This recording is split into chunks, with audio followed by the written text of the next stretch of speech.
We are on location today at the beautiful Cafe Amouri in Vienna, Virginia for another coffee house conversation.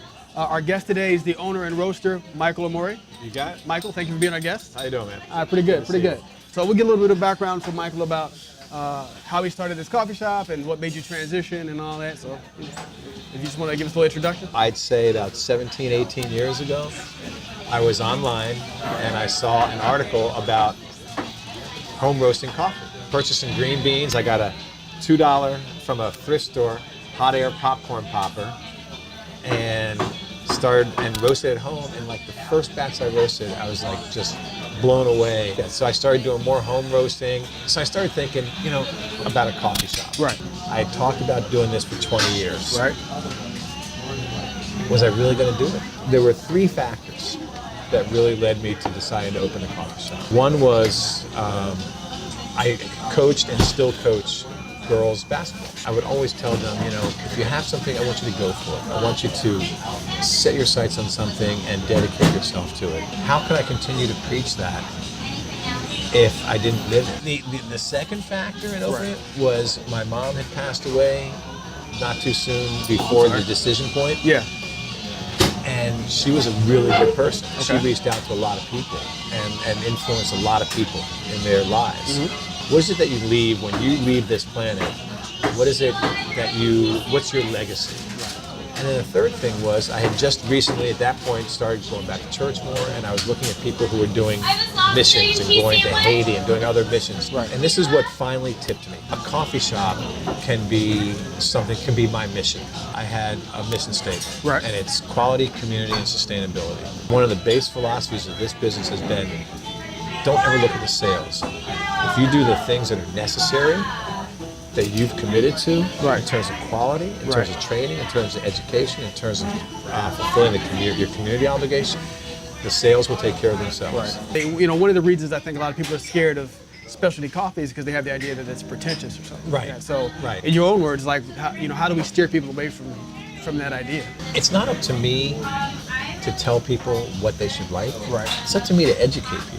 So what I do is I tell people, if they come in and get a 20-ounce cappuccino, I said, you know, one day, why don't you come in, let me treat you to a traditional cappuccino. Right. Which is a 7-ounce drink. Right. Education. Yes. You know, so I'm not going to tell you that if you want to dump cream and sugar in your coffee, that's your right. You know? Right. But I will say someday, try this Ethiopian yogurt chef. Black.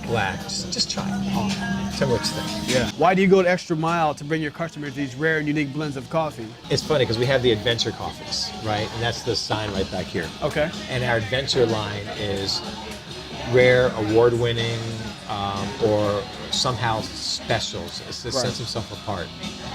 And when I first opened, and for the first year, I remember I could bring in a Jamaican Blue Mountain or a Kona. Right. I could sell that. Right.